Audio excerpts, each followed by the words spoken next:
आप देख रहे हैं देश का सबसे भरोसेमंद चैनल दिल्ली नेशनल।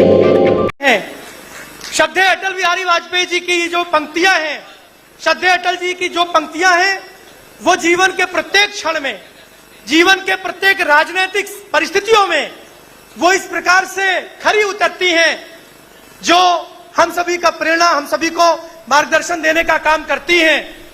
जब 77 में जनता हम सभी के मध्य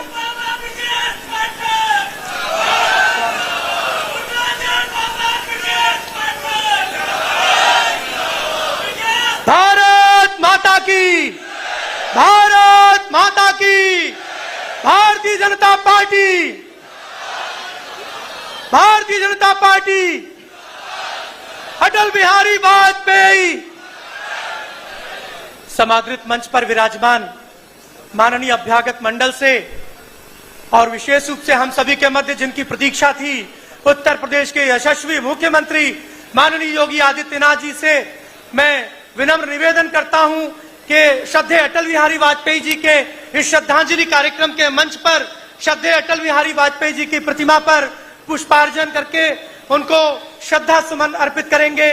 मैं आग्रह करता हूं प्रदेश के यशस्वी उप मुख्यमंत्री और इस कार्यक्रम के संयोजक श्री आदरणीय ब्रजेश पाठक जी से मैं आग्रह करता हूं आज के इस कार्यक्रम की उत्सव मूर्ति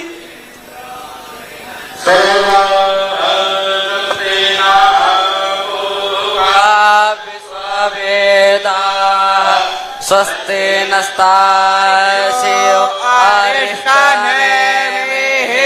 स्वस्ति नो बृहस्पतिर्दधातु प्रेक्षातस्वामरुताः प्रश्ने मातरः शुभञ्जावानो वेदते कुजमायः अग्नेज्वमानवः शूरचक्षुषो विषवेनो देवा अवसागमन्यः भद्रङ्गणेभिः श्रेणुयाम देवा भद्रं पश्येमाक्षभिर्जत्राः स्थिरैरङ्गहितुष्टवागुंसस्तनोभिर्व्यासेम देवहितं जदायो सतमेन्दुशरदो अन्ति देवा चतुरानश्चकरा जरशन्तनो नाम उतरासो यत्र पितरो भवन्ति मानो मध्यारे रेखता युर्गन्तो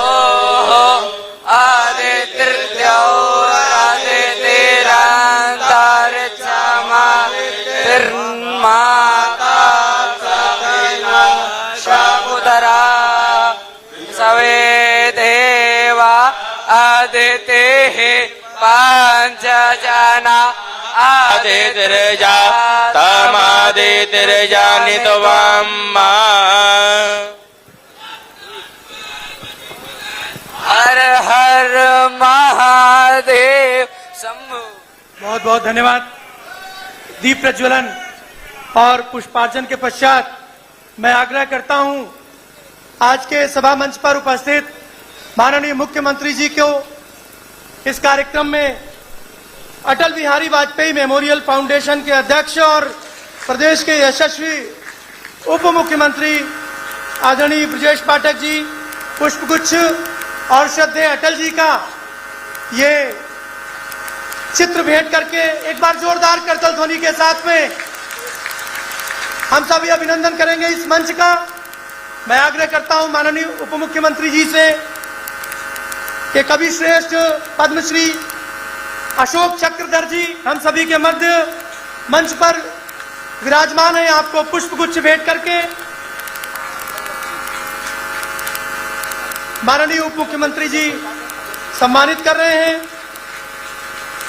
मैं अन्य भी विशिष्ट हम सभी के मध्य आदरणीय भूपेंद्र चौधरी जी, माननीय मंत्री उत्तर प्रदेश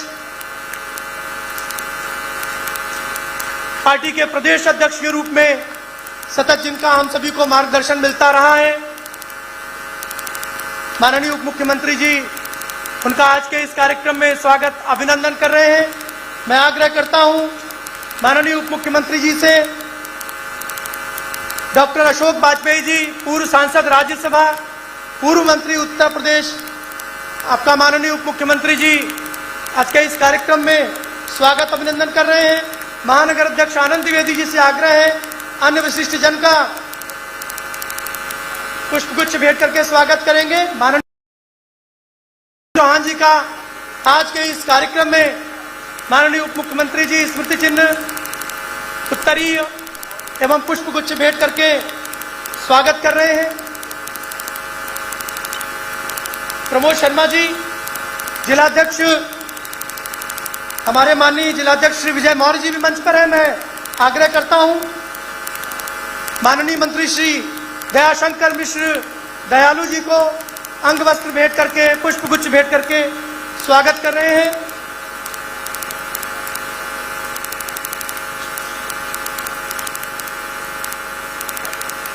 मैं जिलाध्यक्ष जी से आग्रह करता हूं राज्य महिला आयोग की अध्यक्षा श्रीमती बबीता सिंह चौहान जी को अंग वस्त्र एवं पुष्पगुच्छ भेंट करके स्वागत करेंगे। माननीय महापौर जी, उनके स्वागत के लिए मैं माननीय जिलाध्यक्ष जी से आग्रह करता हूं। माननीय रामचंद्र सिंह प्रधान जी, माननीय सदस्य विधान परिषद, माननीय सदस्य विधान परिषद श्री पवन सिंह चौहान जी, माननीय सदस्य विधान परिषद श्री उमेश द्विवेदी जी, माननीय सदस्य विधान परिषद श्री रामचंद्र सिंह प्रधान जी, माननीय सदस्य विधान परिषद श्री गोविंद नारायण जी शुक्ल, मैं माननीय सदस्य राज्यसभा श्री अमरपाल मौर्य जी के स्वागत के लिए जिलाध्यक्ष श्री विजय मौर्य जी से आग्रह करता हूं। मैं माननीय क्षेत्रीय अध्यक्ष जी के स्वागत के लिए भी आग्रह करता हूं। स्वागत में शीघ्रता।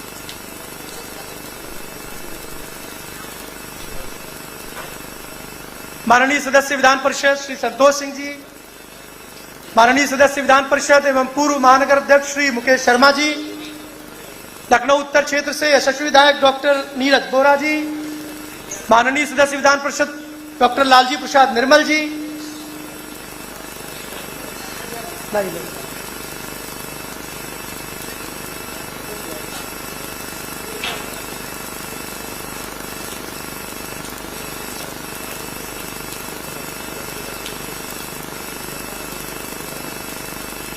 माननीय महानगर अध्यक्ष जी एवं जिलाध्यक्ष जी हमारे आनंद जी एवं विजय मौर्य जी,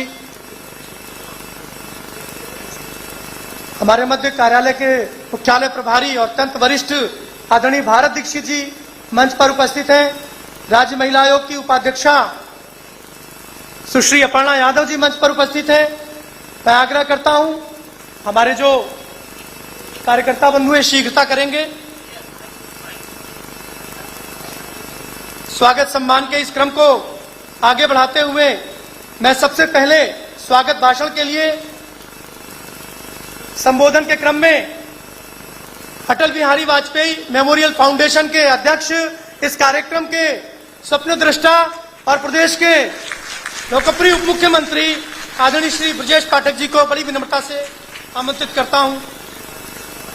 भारत माता के, भारत माता के, अटल बिहारी वाजपेयी अमर रहें, अटल बिहारी वाजपेयी अमर रहें। भारत रत्न पंडित अटल बिहारी वाजपेयी मेमोरियल फाउंडेशन द्वारा आयोजित अटल स्मृति संध्या के इस कार्यक्रम में मुख्य अतिथि के रूप में उपस्थित उत्तर प्रदेश के लोकप्रिय मुख्यमंत्री आदरणीय योगी आदित्यनाथ जी,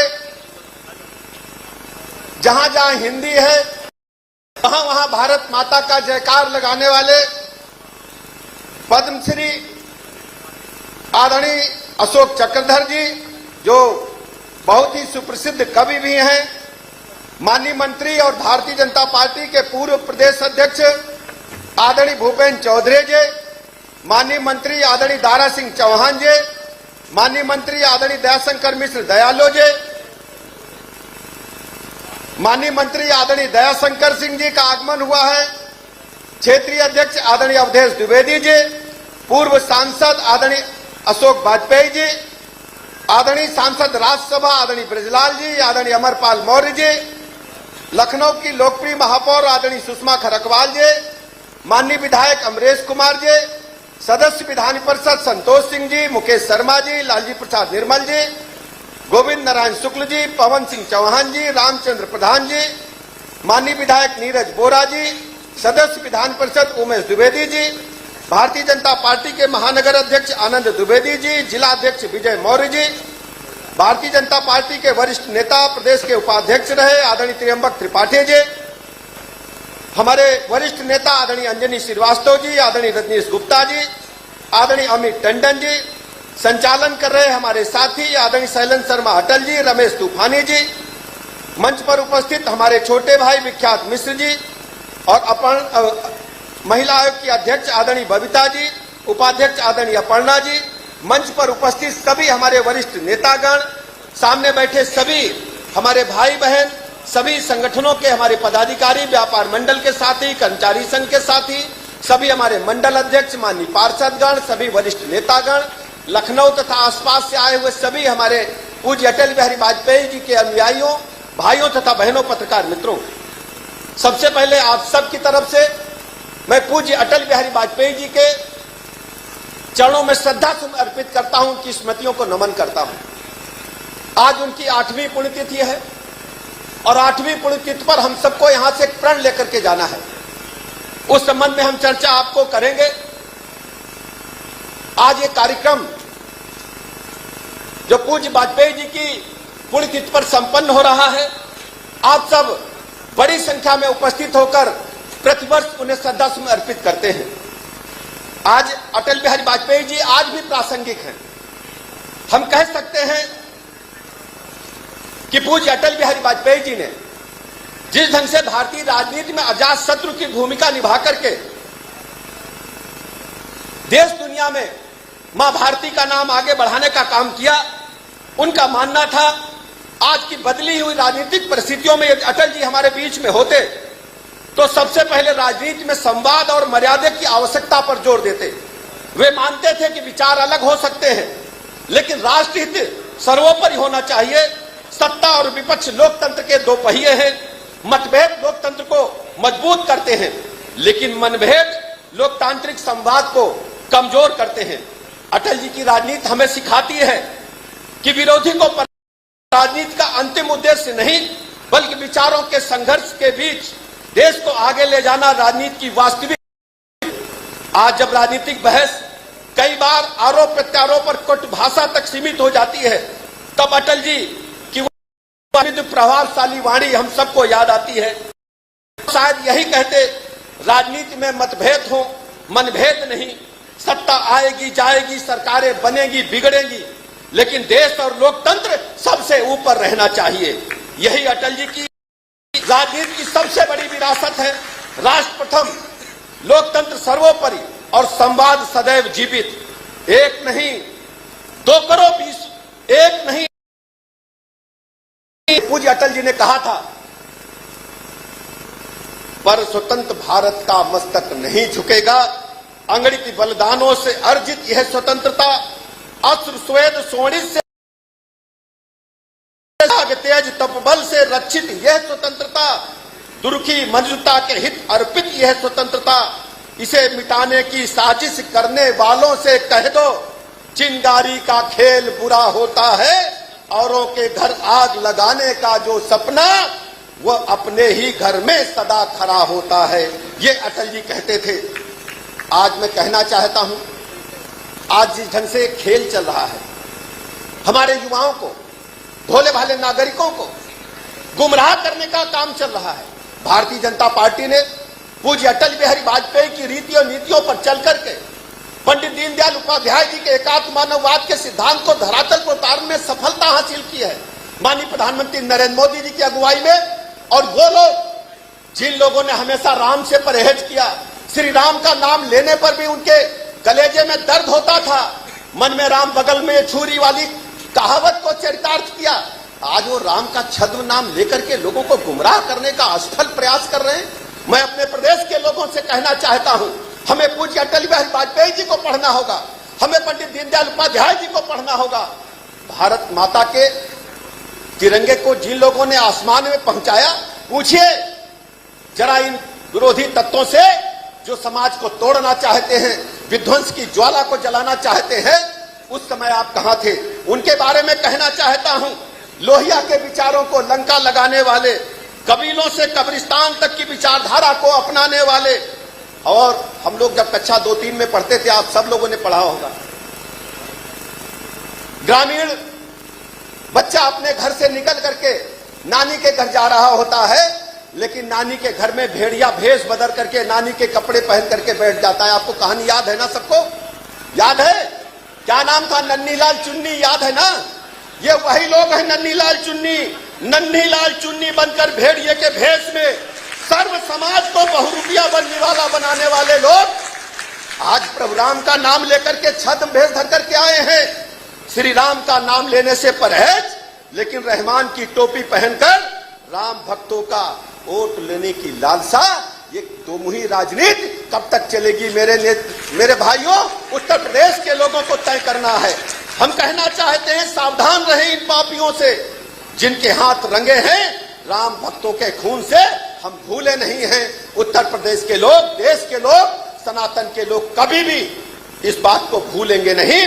पूज्य अटल जी कहते थे, हिंदू तनमन, हिंदू जीवन, रग रग हिंदू मेरा परिचय, मैं एक बिंदु परिपीर्ण सुंदु है ये मेरा हिंदू समाज, मेरा इसका संबंध अमरमय व्यक्ति और ये समाज, इससे मैंने पाया तनमन, इससे मैंने पाया जीवन, मेरा तो बस कर्तव्य यही, कर दूं सब कुछ इसके अर्पण। मैं तो समाज की थाती हूं, मैं तो समाज का हूं सेवक, मैं तो समाज के लिए व्यस्त कर सकता बलिदान अभय, हिंदू तनमन, हिंदू जीवन, रग रग हिंदू मेरा परिचय। भाइयों तथा बहनों, पूज्य अटल जी के प्रति सच्ची श्रद्धांजलि यही होगी, हम सब यहां से निकलें और पूरे प्रदेश के पैमाने पर यह विचार करें, आज यूपी में हो क्या रहा है। मैं आभार प्रकट करना चाहता हूं अपने नेता माननीय मुख्यमंत्री योगी आदित्यनाथ जी का। आप सोचिए, 17 में पूज्य अटल बिहारी वाजपेयी जी की विरासत की थाती लखनऊ, क्या हालत थे 17 से पहले उत्तर प्रदेश के। मैं दावे के साथ कह सकता हूं, हमारी बहन बेटियां बैठी हैं, शाम को 5 बजे के बाद सुरक्षित अपने घर को नहीं जा सकती थी। माता पिता का दर्द था कि हमारी बहू बेटी 5 बजे के बाद घर के बाहर न जाए। आज हालत क्या है? गुंडे, बदमाश, माफिया, लुच्चे, लफंगे जिनके सरकारों में पुष्पित पल्लवित हुए, वो छद्म रूप धर करके आ गए हैं। हम तो कहना चाहते हैं, चमन को सींचने में कुछ पत्तियां झड़ गई होंगी, यही इल्जाम है मुझ पर बेवफाई का। और जिन्होंने कलियों को रौंद डाला, वो दावा कर रहे चमन की रहनुमाई का। आपको निर्णय लेना है मेरे मित्रों, आपको तय करना है। इनसे पूछिए जा करके, टूटी सड़कें, बत्ती गुल, बेरोजगारी के लिए फैलाते हुए हाथ, कट्टा और बंदूक के बल पर राज्य चलाने वाले लोग आज छद्म रूप धर करके आए हैं। जानते हो कौन लोग हैं? एक बिल्ली दूध पीने के किसी घर में चुपके से गई, भड़िया में मुंह डाली तो उसका भड़िया के ऊपर वाला टूट गया, कॉलर गले में ले लिया, पूछे कि कहां गई बिल्ली मौसी? कल हम तो हज कराए। तो चूहों ने विश्वास कर लिया, भाई बैठ गई चुपचाप और धीरे धीरे चूहा खिसका खाने लगी। ये वही लोग हैं। मैं आपको आगाह करता हूं इस मंच के माध्यम से, मेरे अटल बिहारी वाजपेयी के अनुयायियों, निकल करके यहां से पूरे प्रदेश में अलग जगह देना है कि सनातन संस्कृति को जो चोट पहुंचाएगा उसे प्रदेश और हिंदुस्तान कभी स्वीकार नहीं करेगा। मैं माननीय मुख्यमंत्री जी का आभार प्रकट करता हूं, अभिनंदन करता हूं। वास्तव में अटल बिहारी वाजपेयी जी की सोच को अगर धरातल पर किसी ने उतारने का काम किया उत्तर प्रदेश में, तो माननीय मुख्यमंत्री योगी आदित्यनाथ जी ने। आप सोचिए उत्तर प्रदेश के हालात क्या थे। आज हम कह सकते हैं कि पंडित दीनदयाल उपाध्याय जी के एकात्म मानववाद के सिद्धांत को यदि किसी ने धरातल पर उतारने में सफलता पाई है, तो माननीय प्रधानमंत्री नरेंद्र मोदी जी ने और उत्तर प्रदेश में आदरणीय योगी आदित्यनाथ जी। अब कोई भूखा सोता नहीं है। 80 करोड़ लोगों को प्रदेश में 12 करोड़ लोगों को निःशुल्क राशन मिल रहा है, सबको पक्का मकान मिला है, बिजली मिल रही है, पानी, बिजली, सड़क, स्कूल, अस्पताल और 5 लाख तक के निःशुल्क इलाज की गारंटी। मैं बहुत अधिक समय न लेते हुए मैं अपने लखनऊ के लोकप्रिय सांसद आदरणीय रक्षा मंत्री राजनाथ सिंह जी का भी आभार प्रकट करता हूं कि लखनऊ में डेवलपमेंट का सपना जो पूज्य अटल बिहारी वाजपेयी जी ने देखा था उसको पूरा करने का काम आदरणीय रक्षा मंत्री जी हमारे माननीय सांसद जी कर रहे हैं। हृदय की गहराइयों से आप सबका आभार प्रकट करते हुए मंचस्थ अपने सभी नेताओं का अभिनंदन करते हुए आदरणीय माननीय अवस्थी जी भी आ गई हैं, आपका भी मैं बहुत बहुत अभिनंदन करता हूं, बधाइयां देता हूं। उत्तर प्रदेश की आवाज को पूरे देश दुनिया में पहुंचाने वाली पद्मश्री आदरणीय माननीय अवस्थी जी, आप सबका बहुत बहुत अभिनंदन और पुनः माननीय मुख्यमंत्री जी का बहुत बहुत आभार प्रकट करता हूं। धन्यवाद।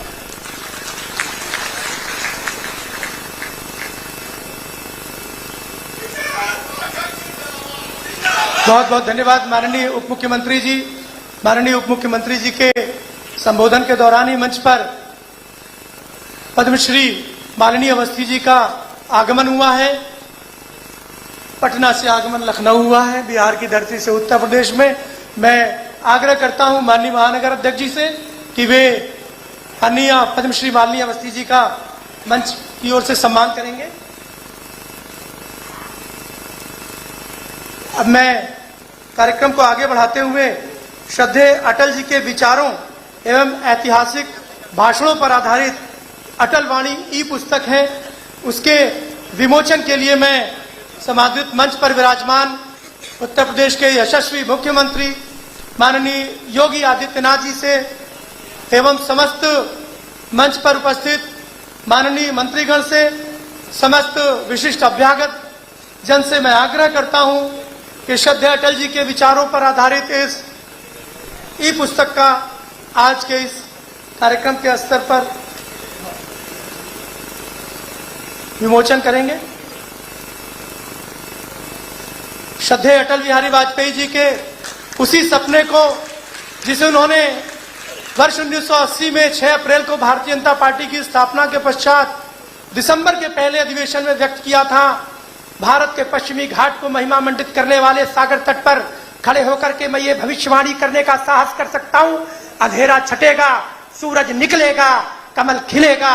मित्रों, उस संकल्प को लेकर के हम सभी पार्टी के कार्यकर्ता अपने पार्टी के अभियानों और पार्टी के उन सभी कार्यक्रमों में अपनी संलिप्तता रखते हैं। अब मैं बड़े ही विनम्रता के साथ में, जिनकी हम सभी प्रतीक्षा कर रहे थे, इन पंक्तियों के साथ में कि हम हिंसा के नहीं पुजारी, जन जन में ये प्रण भी भर दे, भय बिन होए न प्रीति मंत्र को, किंतु विश्व में मुखरित कर दे, विष्णुगुप्त की शिखा खोल दे, कौन छली प्रतिकार करेगा, एक बार करवट तो बदलो, सारा जग जयकार करेगा। मैं माननीय मुख्यमंत्री जी से आज के इस श्रद्धेय अटल बिहारी वाजपेयी जी के श्रद्धांजलि कार्यक्रम के अटल स्मृति संध्या के मंच पर बड़ी विनम्रता से आग्रह करता हूं, हमारे सभी मंच के सम्मुख बैठे हुए उपस्थित विद्वज्जन का संबोधन मार्गदर्शन करने का कष्ट करें। माननीय मुख्यमंत्री जी।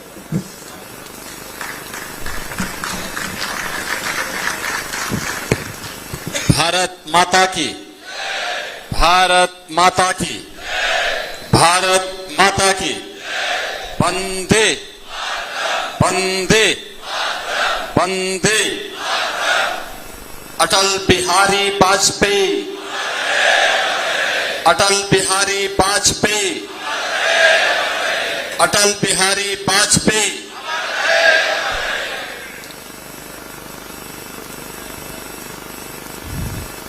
भारत के पूर्व प्रधानमंत्री, भारत रत्न श्रद्धेय अटल बिहारी वाजपेयी जी की 8वीं पुण्यतिथि के अवसर पर आयोजित आज के इस साहित्य संध्या कार्यक्रम के अवसर पर इस पूरे कार्यक्रम के आयोजक और संयोजक, प्रदेश सरकार में मंत्रिमंडल के मेरे वरिष्ठ सहयोगी, उप मुख्यमंत्री श्री ब्रजेश पाठक जी, कवि, साहित्यकार और पद्म सम्मान से सम्मानित श्री अशोक चक्रधर जी,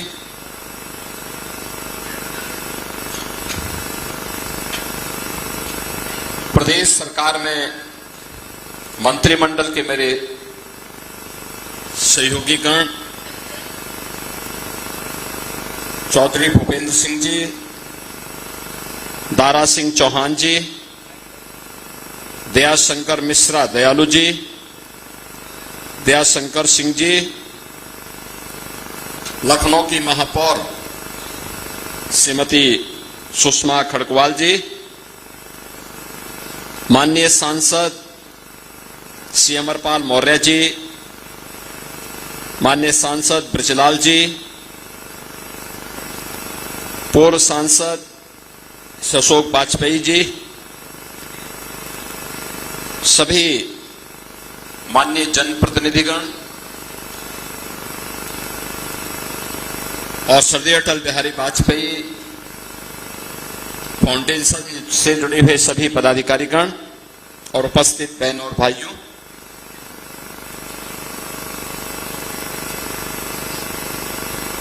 मैं सबसे पहले श्रद्धेय अटल जी की 8वीं पुण्यतिथि के अवसर पर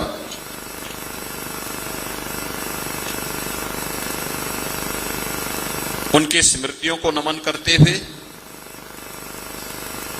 प्रदेशवासियों की ओर से विनम्र श्रद्धांजलि अर्पित करता हूं। भारतीय राजनीति में 6 दशक से अधिक का कार्यकाल एक लंबे समय तक जिनकी उपस्थिति भारतीय राजनीति में रही हो, निष्कलंक और एक निष्कपट राजनीति को श्रद्धेय अटल जी ने आगे बढ़ाया।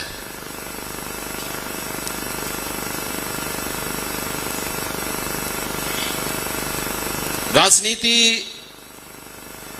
केवल सत्ता प्राप्त करने का माध्यम नहीं, राजनीति सेवा का, समर्पण का, मूल्यों और आदर्शों पर आधारित होनी चाहिए, ये आग्रह श्रद्धेय अटल जी का रहा है।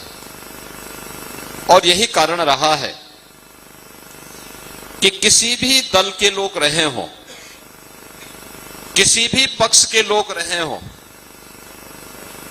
उन्होंने सदैव श्रद्धेय अटल जी की मुक्त कंठ से प्रशंसा की है। और अटल जी का जो दूसरा पक्ष था वह था राष्ट्र प्रथम का भाव।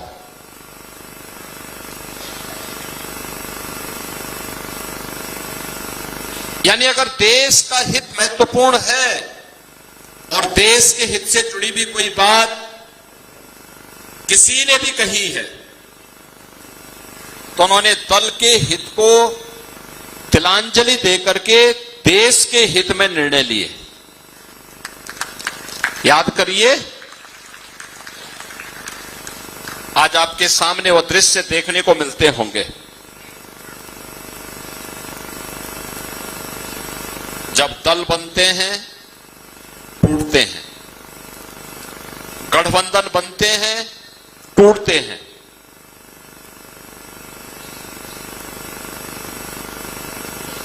क्षणिक से स्वार्थ के लिए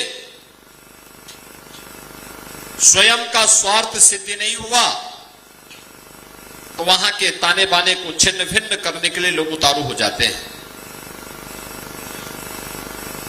लेकिन श्रद्धेय अटल जी ने एक बार नहीं, अनेक बार उस प्रकार का उदाहरण प्रस्तुत किया। 1971 में भारत और पाकिस्तान का युद्ध था। बांग्लादेश के अंदर पाकिस्तान के द्वारा किए जाने वाले अमानवीय अत्याचार के खिलाफ पूरे देश की एकता दिखनी चाहिए थी।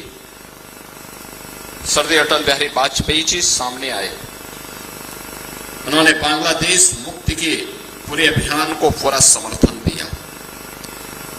आज ऑपरेशन सिंदूर में कांग्रेस के अभद्र और अशिष्ट आचरण को देख करके, सेना पर उंगली उठाने को लेकर के जब प्रश्न उठते हैं, तब इनकी राष्ट्र निष्ठा पर भी संदेह होने लगता है। यही स्थिति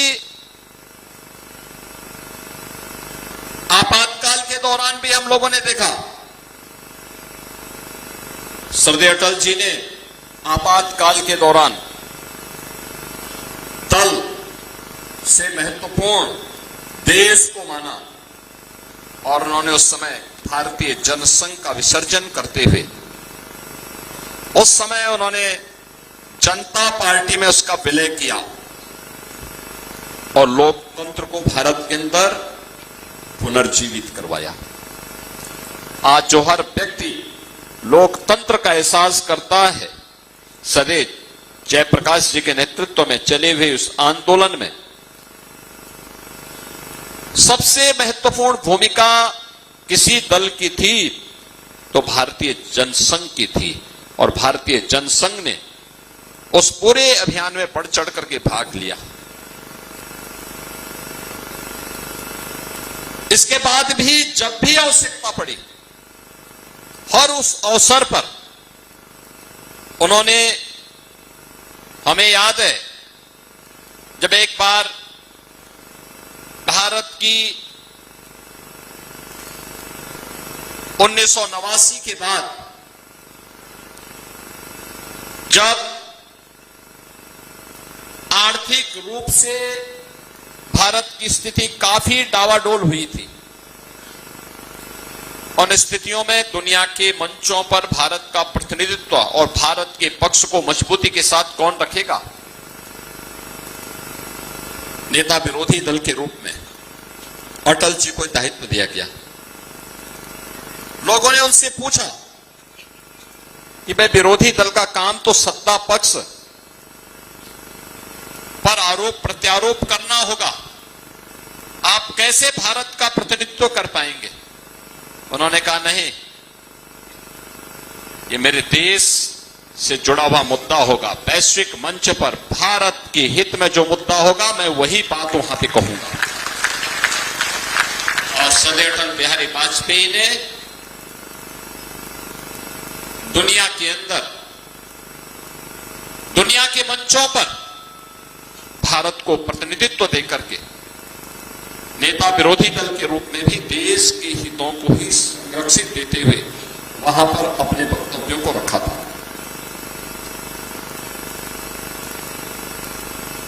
उन्नीस सौ 1990 का दशक भारत की राजनीति के लिए एक बहुत महत्वपूर्ण दशक रहा है। अस्थिरता का एक दौर चला था। राजनीतिक अस्थिरता लोकतंत्र के लिए सबसे खतरा होता है। सुशासन के मार्ग में सबसे बड़ी बाधा होती है।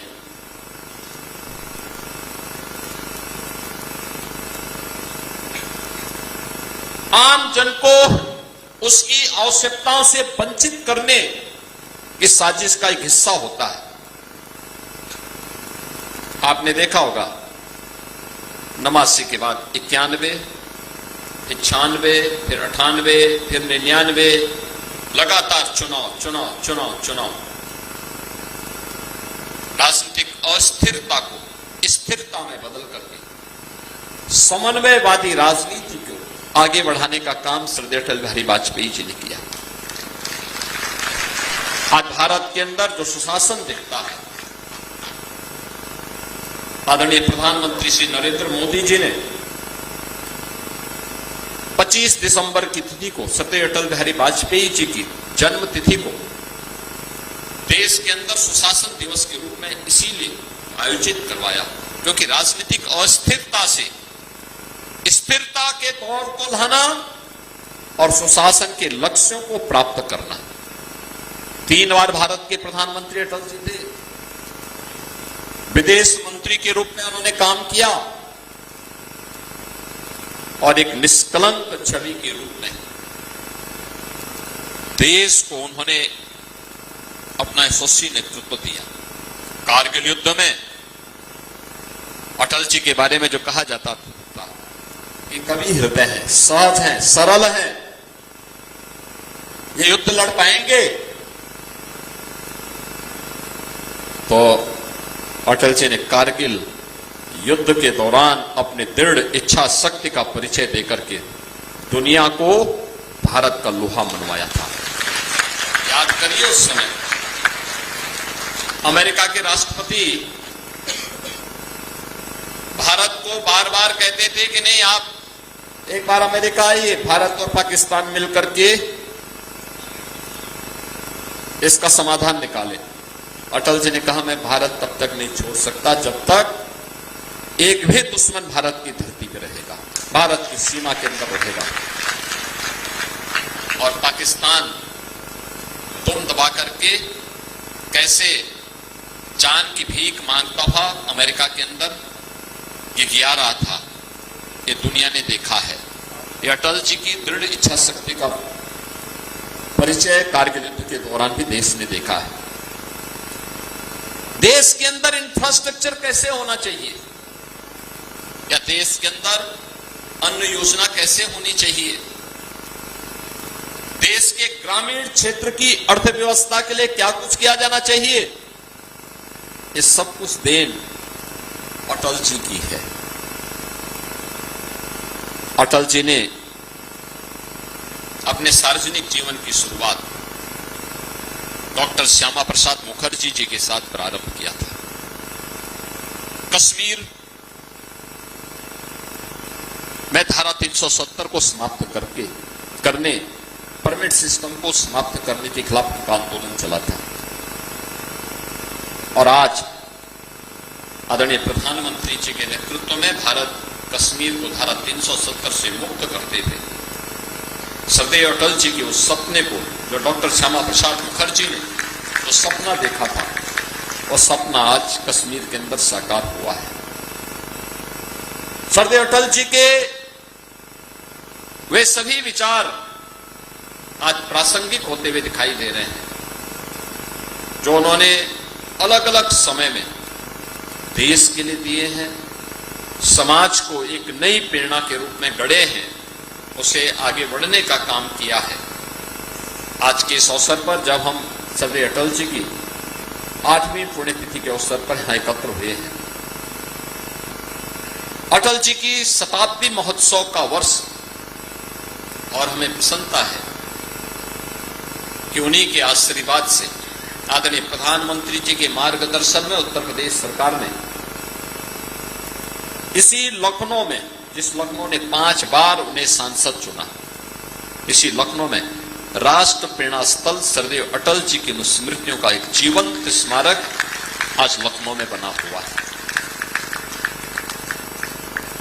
प्रदेश का पहला मेडिकल यूनिवर्सिटी सरदेव अटल बिहारी वाजपेयी जी के रूप में इसी लखनऊ में स्थापित हो चुका है। सारे मेडिकल कॉलेजेज उसी से एफिलिएटेड हैं। उनकी प्रथम कर्मभूमि बलरामपुर में सरदेव अटल जी के नाम पे मेडिकल कॉलेज का निर्माण युद्ध स्तर पर चल रहा है। नए सत्र में वहां प्रवेश भी प्रारंभ हो गया। उनका पैतृक जो आवास था, पैतृक जो गांव था, वह आगरा जनपद के बटेश्वर में, वहां पर सरदेव अटल जी की भव्य प्रतिमा के साथ ही एक म्यूजियम और स्मारक के निर्माण का कार्य वहां पे संपन्न हुआ है। उत्तर प्रदेश सरकार अपने दिवंगत नेता के प्रति उनके मूल्यों, उनके आदर्शों पर चलते हुए अपनी विनम्र श्रद्धांजलि अर्पित कर रही है। आज के इस अवसर पर 8वीं पुण्यतिथि के अवसर पर यहां पर हमारे चूंकि अटल जी की ख्याति एक कवि के रूप में, एक लेखक के रूप में, एक साहित्यकार के रूप में भी रही है, और यहां पर एक सुविख्यात कवि के रूप में अशोक चक्रधर जी आज हमारे बीच में उपस्थित रहे हैं। सुप्रसिद्ध गायिका के रूप में श्रीमती मालिनी अवस्थी जी यहां पर आई हुई हैं। मैं इन दोनों का इस अवसर पर अभिनंदन करता हूं, श्रद्धेय अटल जी की स्मृतियों को नमन करता हूं, उन्हें विनम्र श्रद्धांजलि अर्पित करता हूं। और प्रतिवर्ष यानी वर्ष में 2 ऐसे अवसर जरूर आते हैं जब श्रद्धेय अटल जी का स्मरण हम बड़े पैमाने पर कर पाते हैं, और वह श्रद्धेय अटल बिहारी वाजपेयी फाउंडेशन के माध्यम से हमारे डिप्टी सीएम श्री ब्रजेश पाठक जी ने लगातार इन कार्यक्रमों को आगे बढ़ाया। यानी ये कम देखने को मिलता है। अक्सर होता है लोग 1 बार 2 बार में भूल जाते हैं। आज का दृश्य आप देख रहे होंगे, बहुत सारी जगह किस किस प्रकार के दृश्य देखने को मिल रहे हैं। लोग अपने परिवार को भूल जाते हैं।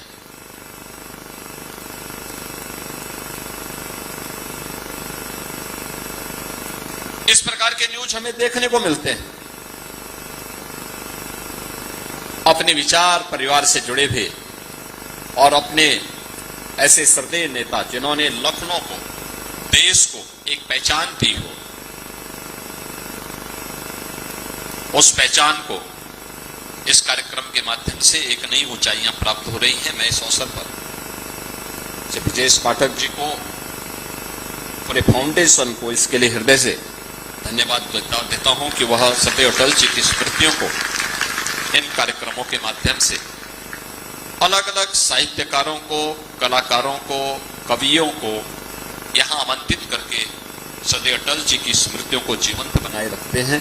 मैं इस अवसर पर इस फाउंडेशन को भी हृदय से धन्यवाद देते हुए अपनी वाणी को विराम देता हूं। धन्यवाद। जय हिंद।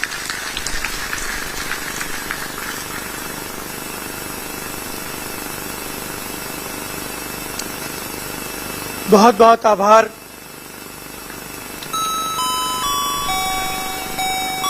माननीय मुख्यमंत्री जी का सारगर्भित और प्रेरणादायी उद्बोधन हम सभी को प्राप्त हुआ। माननीय मुख्यमंत्री जी के संबोधन के दौरान ही माननीय उप मुख्यमंत्री श्री केशव प्रसाद जी मौर्य का आगमन हुआ है। मैं अटल बिहारी वाजपेयी मेमोरियल फाउंडेशन के अध्यक्ष और प्रदेश के उप मुख्यमंत्री आदरणीय ब्रजेश पाठक जी से आग्रह करता हूं कि वे माननीय उप मुख्यमंत्री जी का स्मृति चिन्ह और उत्तरीय भेंट करके आज के इस कार्यक्रम में स्वागत करेंगे।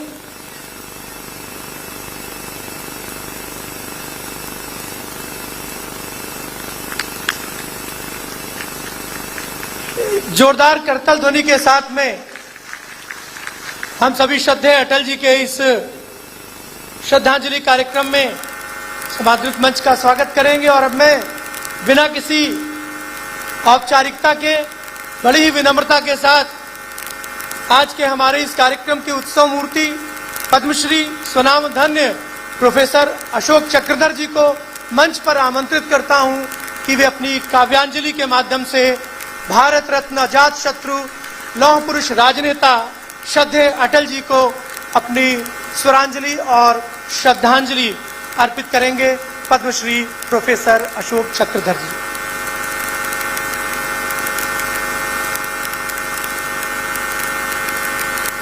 उत्तर प्रदेश के माननीय मुख्यमंत्री योगी आदित्यनाथ जी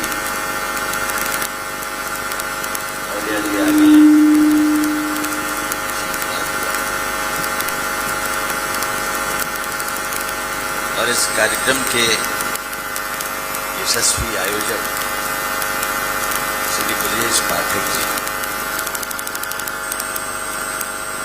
आज श्रद्धेय पंडित अटल बिहारी वाजपेयी मेमोरियल फाउंडेशन की ओर से इस कार्यक्रम में आप लोग जिस सघनता से बैठे हुए हैं, यह अद्वितीय है। जिस धैर्य से, संयम से और काफी देर से बैठे हुए, तो ये बताता है कि अनुशासन भी एक चीज होती है। उस अनुशासन के नाते शासन के भय के बिना किसी एक महान व्यक्तित्व की प्रेरणादायी उपस्थिति आज पुनः अपने बीच में उन्हें अवतरित करते हुए हम एकत्रित हुए हैं आज। अटल जी हमारे हृदय में विराजे हुए हैं। देश ने अटल जी को प्यार किया क्योंकि उन्होंने देश को प्यार किया। मैं तो अभिभूत हूं इस पूरे आयोजन को देखकर। हमारी बहन मालिनी अवस्थी जी भी यहाँ आ गई हैं, उनको भी प्रणाम करता हूँ। यहाँ सारे नेतागण शालीन भाव से बैठे हुए हैं। किसी और दल के नेता इस प्रकार बैठे आपको पाए नहीं जाएंगे। ये मेरा अपना अनुभव है।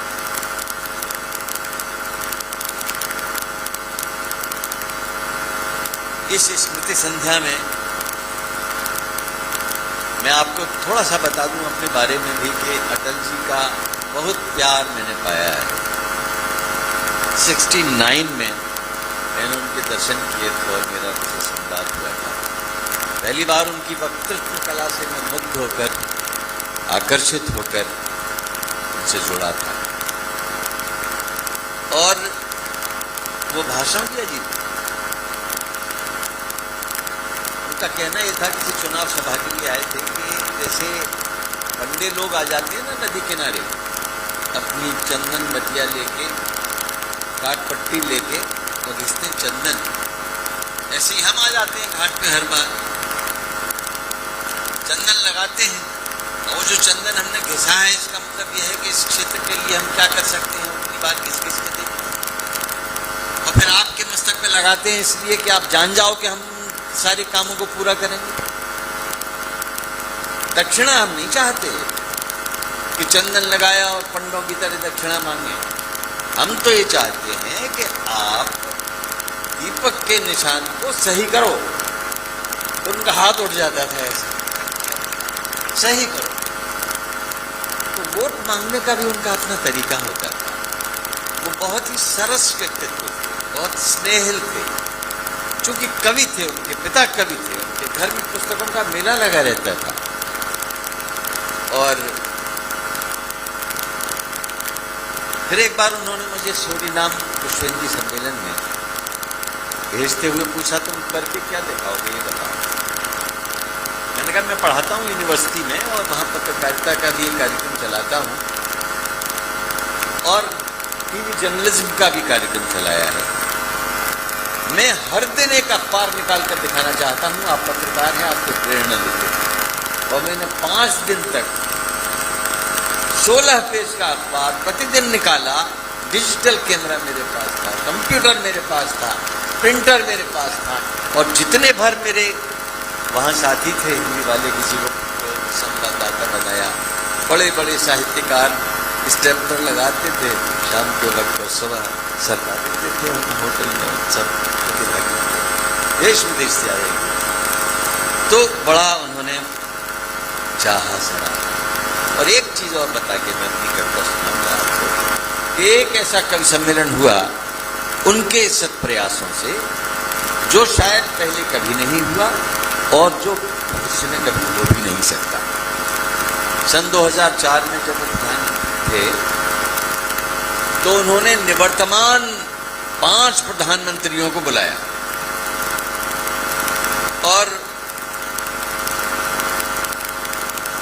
वो सबके सम्मान थे। अटल जी तो थे ही, चंद्रशेखर, वहां हरदनहल्ली देवेगौड़ा, वहां नरसिम्हा राव थे, वहां आई के गुजराल, यानी कुल मिला के 6 प्रधानमंत्री एक साथ श्रोताओं में अग्रिम पंक्ति में बैठे हों और अटल जी हम जैसे तुच्छ कवियों का स्वागत कर रहे हो। ये भी दृश्य कभी हो नहीं सकता जो मैंने देखा। तो अब एक शेर सुनिए। ये शेर ऐसा है जो हर स्थिति में काम में आ सकता है। इस दिल की धड़कन में, दिल की इस धड़कन में हम दोनों की साझेदारी है। दिल की इस धड़कन में हम दोनों की साझेदारी। वहां तो आप अगली पंक्ति को करो, अभी आपने अग्रिम दिया है थोड़ा सा, चलो दिल की इस धड़कन में हम दोनों की साझेदारी है, आधी सांस हमारी इसमें, आधी सांस तुम्हारी। अब ये शेर ऐसा है दोस्तों कि इसको कहीं भी प्रयोग में ला सकते हो। ये सिर्फ ये नहीं कि श्रृंगार रस का ही, इसको आप, क्योंकि दो लोगों की या दो संस्थाओं की या दो शक्तियों की या आमने सामने के लोगों की साझेदारी के बिना संतुलन बन ही नहीं सकता और देश भी आगे नहीं बढ़ सकता। यानी अगर मैं सैनिकों के बारे में कहता हूं, देश में सैनिकों के बारे में, आंधी हो तूफान हो चाहे भीषण सर्दी गर्मी हो, आंधी हो तूफान हो चाहे भीषण सर्दी गर्मी हो, मौसम हिम्मत हारे तुमने कभी ना हिम्मत हारी, आधी सांस आधी सांस। जब देश पीछे से खड़ा होके उनके लिए कुछ करता है, सोचता है, तब सैनिक को ताकत मिलती है। अगर देश ताकत न दे तो सैनिक लड़ नहीं सकता। मैं तो कवि हूं लेकिन मेरी वाणी नहीं अकेली है, मैं तो कवि हूं लेकिन मेरी वाणी नहीं अकेली है, जन जन का सम्मान तुम्हारी वर्दी पर बलिहारी है, आधी सांस हमारी इसमें, आधी सांस तो अब देखिए, आप सुन रहे हैं, हम सुना रहे हैं, आपने प्यार से सुना, जहां आपको अच्छा लगा आप ताली बजाएंगे। तो आधी आधी सांसों वाली बात अगर तुम समझे हो, आधी आधी सांसों वाली बात अगर तुम समझे हो, बजा तालियां सिद्ध करो दोनों की साझेदारी है, बजा तालियां सिद्ध करो दोनों की हिस्सेदारी है, आधी सांस हमारी इसमें, आधी सांस तुम्हारी, सिद्ध करो। अब मैं ये नहीं कहूँगा तालियां बजाओ, कवियों को बहुत बड़ी बीमारी लगी हुई है आजकल, तालियां बजाइए साहब, तालियां बजाइए, मैं नहीं कहूँगा, मैं कहूँगा सिद्ध करिए कि हम दोनों की साझेदारी है। जब मैं कहूँ सिद्ध करिए तो आपको वही करना है जो अब आप करने वाले हैं, करो तो सही, सिद्ध करो सिद्ध करना जरूरी है ना। अभी सैनिकों की बात हुई, अटल जी के जमाने में, और हम सब ने देखा आदमी शहीदों को ताबूत आया करते टेलीविजन के, एक कविता सैनिकों के जमाने में, सोफे पर बैठे हों या खाने की मेज पर, जमीन पर बैठे हों या सेज पर, सच तो ये है कि टीवी ने उत्साह भर बुलाया। जब भी तिरंगे में लिपटा कोई ताबूत आया, उस जवान महान शहीद की याद में मूक सी हुक उठी, दिल की भरी बंदूक भी अचूक उठी, जवानों के अंग भंग क्षत विक्षत कटे हुए, तो फिर उस ताबूत आगे तिरंगे में बर्फीली खड़ी चट्टान पर बुलेट प्रूफ जैकेट नहीं, भोजन के पैकेट नहीं, हजारों सुइयां चुभाती हवा के थपेड़ों में, बर्फी बर्फ के बीच इक्का दुक्का पेड़ों में रास्ता बनाते हुए, जय हिंद गाते हुए, बिना रसद रोटी की चोटी तक जाते हुए, भारत की परिपाटी घाटी में बजाते हुए, मेरे देश के नौजवान सिपाही, अभी तो तू ब्याहा गया था, फिर से मौत ब्याही, अभी तो तू ब्याहा गया था, फिर से मौत ब्याही, 3-4 दिन बजा, सिद्ध कर तो ढंग से सिद्ध कर,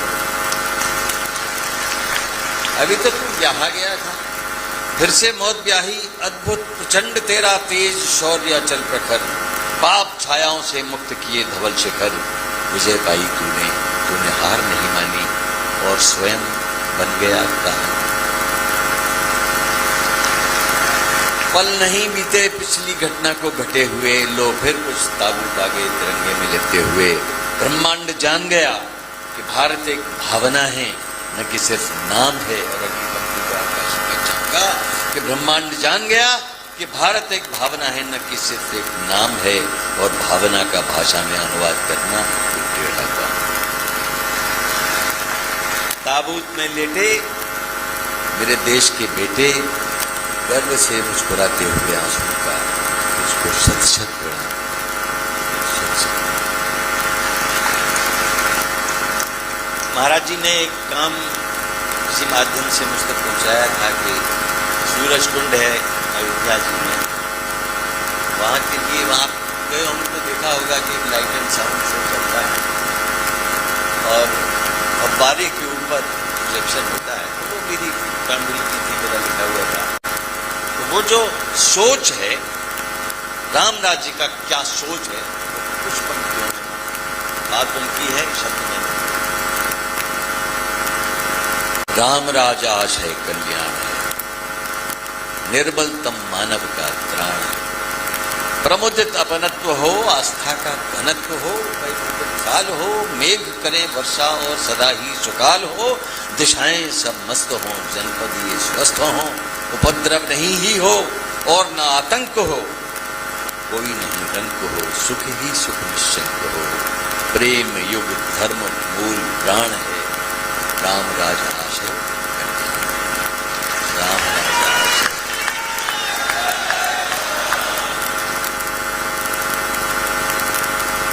उस सम्मेलन में जिसमें 6 प्रधानमंत्री मित्रों, मैंने कविता क्या सुनाई, वो बड़ी लोकप्रिय भी हुई, लेकिन कवि कह सकता है कुछ बात देश के लोकतंत्र में, तो वो एक कविता है तो लंबी, पर उसका एक हिस्सा सुनाता हूं। प्रायः आप लोगों ने सुनी भी हो सकती है। अरे कहां से वो सुनाई थी प्रधानमंत्री, उसका एक टुकड़ा मैं आपको सुना देता हूं। एक नन्हा मेमना और उसकी मां बकरी जा रहे थे जंगल में, राह थी सकरी। अचानक सामने से आ गया एक शेर, लेकिन अब तो हो चुकी थी बहुत देर, भागने का नहीं था कोई भी रास्ता, बकरी और मेमने की हालत खस्ता। उधर शेर के कदम धरती नापे, इधर ये दोनों थर-थर कांपे। अब तो शेर आ गया एकदम सामने, बकरी लगी जैसे तैसे बच्चे को थामने, तो छिटक कर बोला बकरी का बच्चा, शेर अंकल क्या तुम हमें खा जाओगे एकदम कच्चा। शेर मुस्कुराया, उसने अपना भारी पंजा मेमने के सर पे फिराया, बोला हे बकरी कुल गौरव आयुष्मान,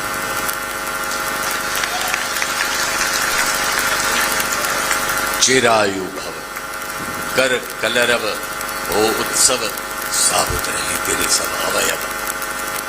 आशीष देता ये पुष्पुंगव शेर कि अब नहीं होगा कोई अंधेर, उछलो कूदो नाचो और जियो हंसते हंसते, अच्छा बकरी मैया नमस्ते। इतना कहकर शेर कर गया प्रस्थान। बकरी हैरान, बोली बेटा ताज्जुब है, भला ये शेर किसी पर रहम खाने वाला है? लगता है जंगल में चुनाव आने वाला, लगता है जंगल में चुनाव आने वाला।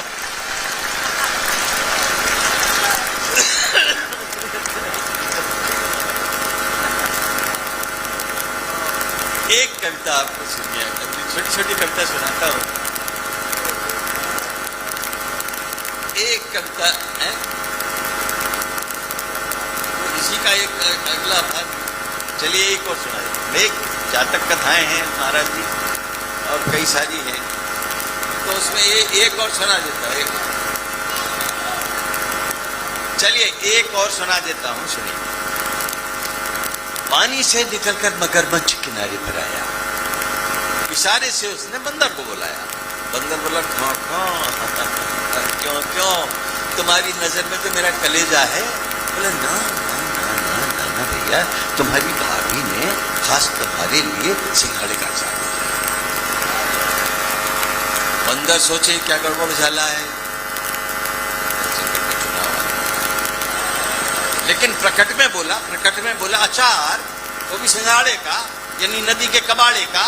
बड़ी ही दयावान तुम्हारी मादा है, लगता है शेर के खिलाफ चुनाव लड़ने का इरादा है।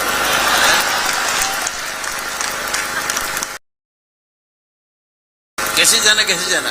बोले ऐसे जाना कि आजकल पुष्काचार की नदी में नहाने के बाद जिसकी भी छवि स्वच्छ है, वही तुम मगरमच्छ है।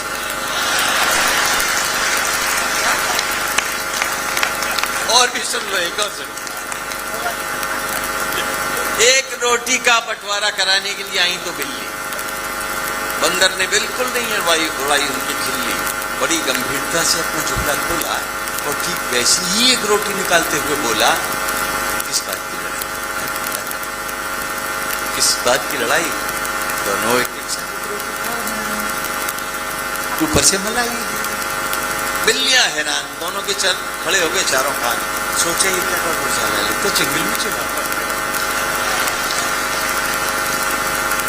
पास में बैठा दूसरा बंदर बोला, अब देखिए क्या है, अब ठीक पहुंचाना है, अब तुमको रहस्य बताना है कि जो असंभव था वो संभव हो गया है। अब भेड़िया दल भ, गीदड़ दल ग, तेंदुआ दल तू और घोंडुआ दल का हमरे बानर दल में विलय हो गया। ये जंगल का राजनीति में जितना भी अनाथ है, कठोर हो या कोमल, सब होने से, और जंगल की राजनीति से आतंकवाद मिटाना है और जैसे भी हो जाइंट मोर्चा तुम हमारा पड़ोसी हो, असल बात है कि शेर का मौसी हो, जितना वोट दिलवाओगी उतना चूहा पाओगी। तो तरह तरह के नारे और तरह तरह के वादे और नाखूनों में छिपे हुए खूंखार इरादे चूहों से कहा गया चीख नहीं होगी, और चीख से कहा गया चूहा सप्लाई में ढील नहीं होगी, मधुमक्खियों से कहा गया भालुओं से तुम्हारा प्रोटेक्शन होगा, और भालुओं से कहा गया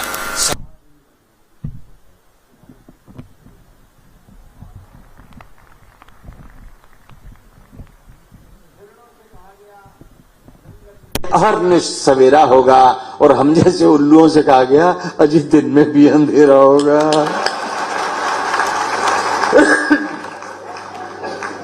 उधर झूमता हुआ उन्माद में शेर आया अपनी माद में, ओ बोला ओ पूरा जंगल घेरनी मेरी स्वीट हार्ट शेरनी, आई लव यू इलू इलू।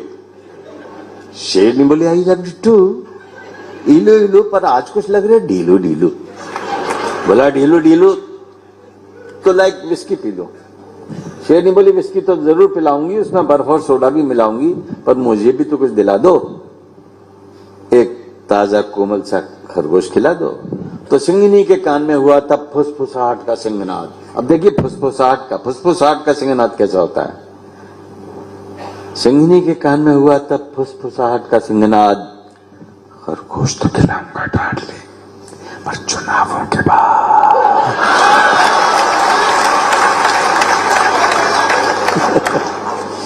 अच्छा, एक कविता सुनिए, ये हमारे आदरणीय अटल जी को बहुत अच्छी लगती थी।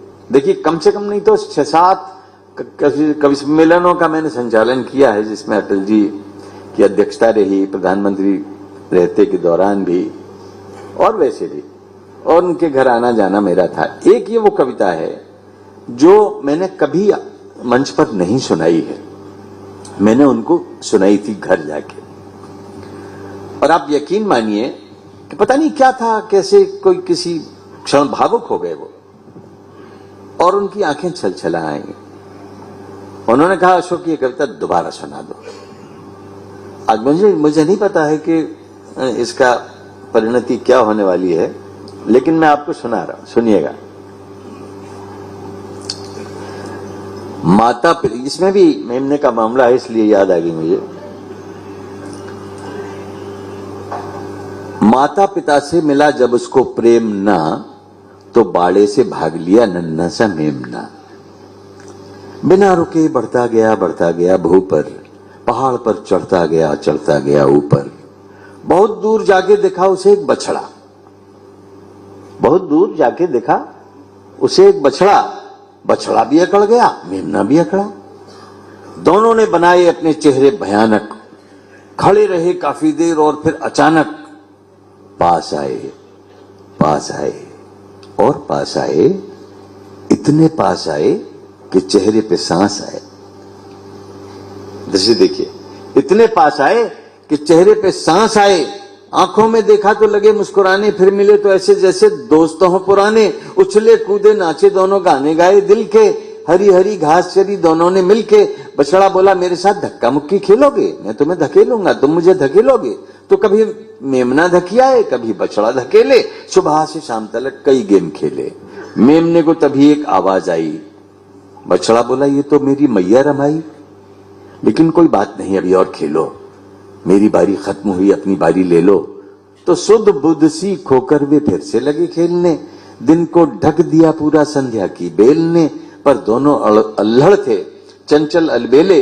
खूब खेल खेले और खूब देर खेले, तभी वहां गैया आई, बछड़े से बोली, मालूम है तेरे लिए कितनी मैं रोली, दम मेरा निकल गया, जाने तू कहां है, जंगल जंगल भटकी हूं और तू यहां है, क्या तूने सुनी नहीं थी मेरी टेर।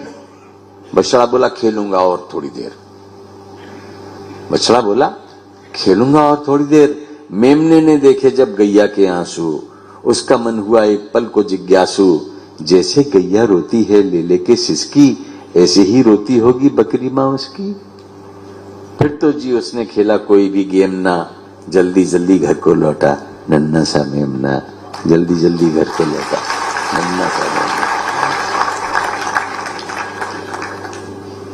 तुम भी जल थे हम भी जल थे, इतने घुले मिले थे कि एक दूसरे से जलते न थे। ध्यान से सुनिएगा ये कविता व्यंग की। तुम भी जल थे हम भी जल थे, इतने घुले मिले थे कि एक दूसरे से जलते न थे। न तुम खल थे बुरे आदमी, न तुम खल थे न हम खल थे, इतने खुले खिले थे कि एक दूसरे को खलते न थे। अचानक तुम हमसे खलने लगे तो तुम हमसे जलने लगे। अब देखिए कविता अंत में है, अचानक तुम हमसे जलने लगे तो हम तुम्हें खलने लगे, तुम जल से भाप हो गए और तुमसे आप हो गए, तुमसे आप हो गए। देखिए घर पर धोबी अपने कुत्ते को गधे के सामने दुत्कारता है, घाट पर कपड़ों के साथ फटकारता है, सुनार के कुत्ते के गले में सोने की माला है, कुम्हार ने अपने कुत्ते के लिए कुल्हड़ में दूध डाला है, लोहार के कुत्ते के पास सिकी हुई बोटी है, हलवाई के कुत्ते के पास मलाईदार रोटी है, जुलाहे के कुत्ते के पास खेलने के लिए ढेर है कपास का, मोची के कुत्ते के पास जूता है आदिदास का, इन सब के पास जुगाड़ है ऐशो आराम और ठाठ का, एक निरीह धोबी का कुत्ता है घर का न घाट का।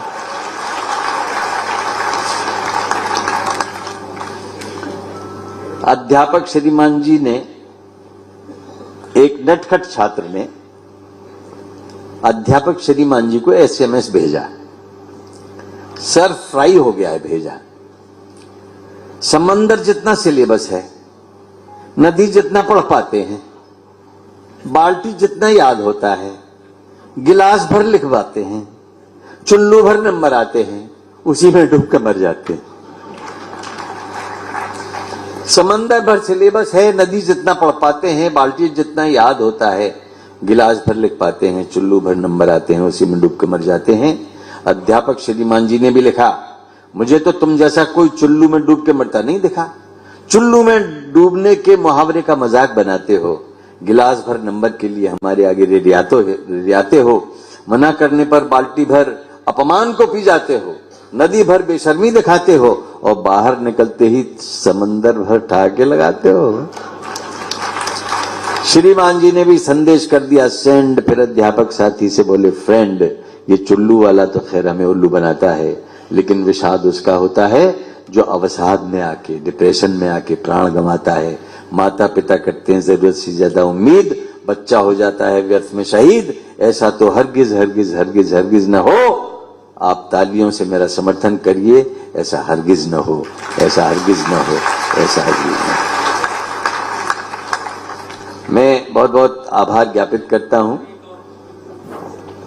मैं समझता हूं कि आप बहुत देर से बैठे हुए हैं और मैं आपके अपने जीवित रहने का आपको संकल्प लेते हुए कहता हूं कि अगली बार जब आऊंगा तो थोक में और बहुत सारी कविताएं।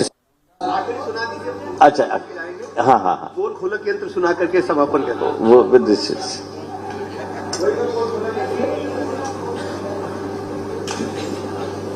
जी, मैं पोल खोलक यंत्र के लिए एक कविता में सुनाता हूं। मुझे पानी चाहिए था थोड़ा सा। अरे ला,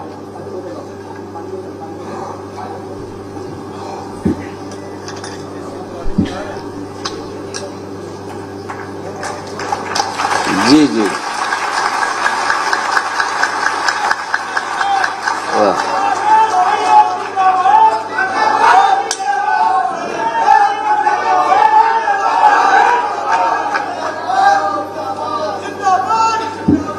देखिए, आप इनको जिंदाबाद कह रहे हैं, इन्होंने अच्छे अच्छों को पानी पिला दिया है, आज तो मुझे पिलाया। ब्रजेश जी धन्यवाद, बहुत बहुत धन्यवाद। लेकिन वो देखिए 45 साल पहले एक कविता लिखी थी। अब वो ऐसी कविता नहीं है कि आप खड़े हो और आप सुना दो, उसमें होमवर्क करना पड़ता था।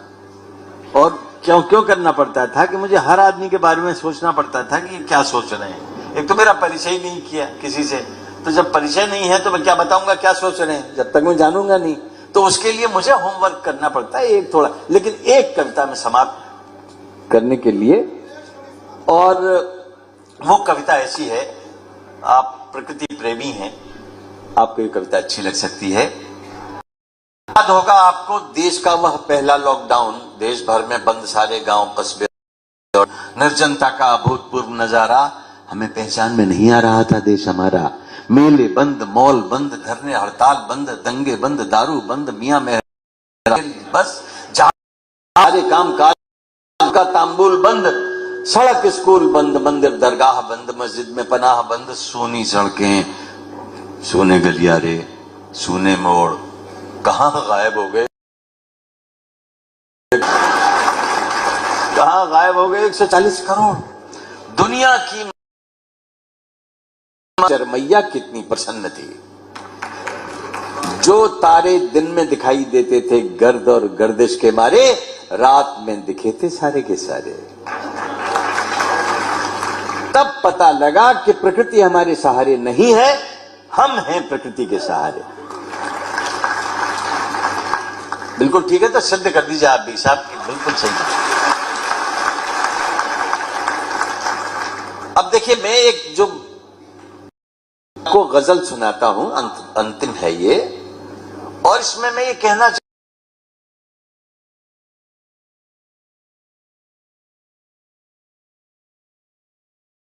करता है, एक दूसरे के लिए समर्पित रहता है,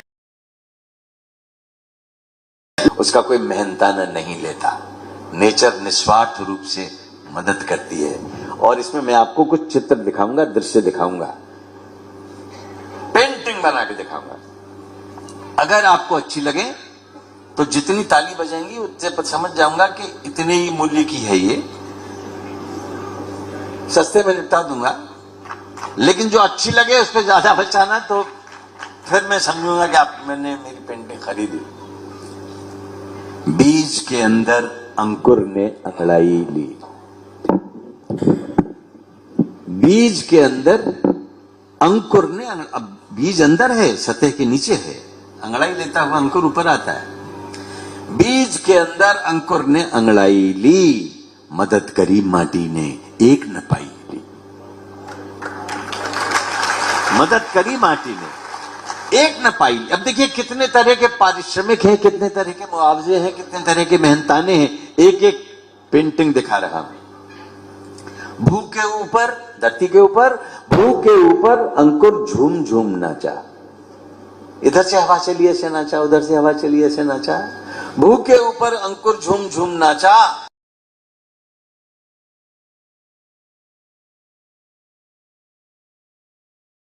ली और तिरता तिरता पत्ता तट तक आन लगा। तिरता तिरता पत्ता तट तक आन लगा। क्या लहरों ने कोई भी उतराई ली? क्या लहरों ने कोई भी उतराई ली? देखिएगा बड़ा अच्छा, फूल को झुमका बना लिया। टहनी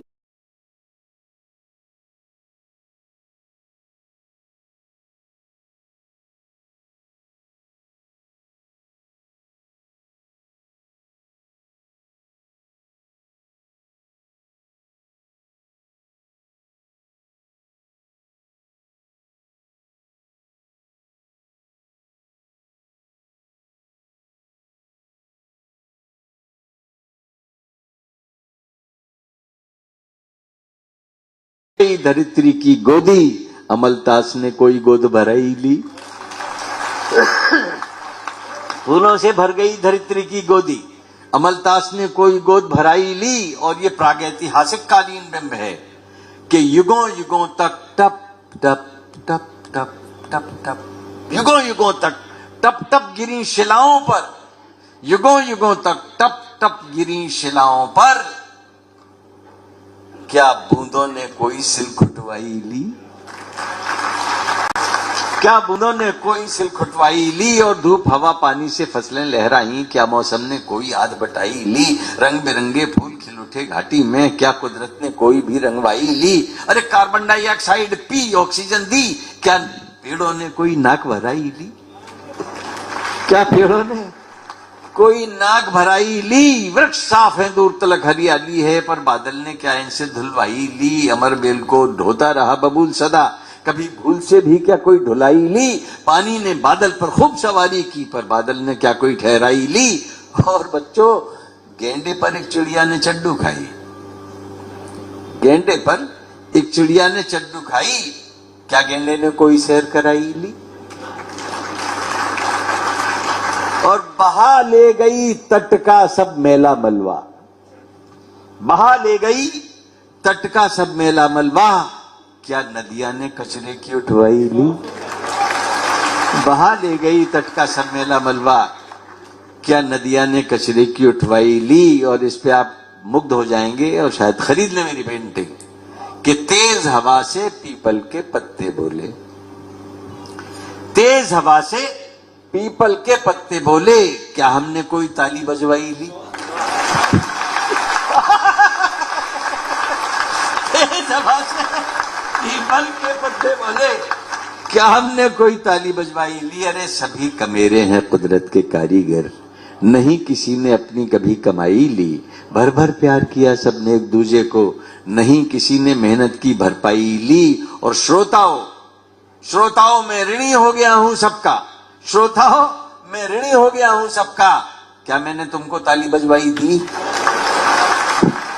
क्या मैंने तुमको ताली बजवाई दी? अरे बीज के अंदर अंकुर ने अंगड़ाई ली, मदद करी माटी ने एक न पाई ली, मदद करी माटी ने।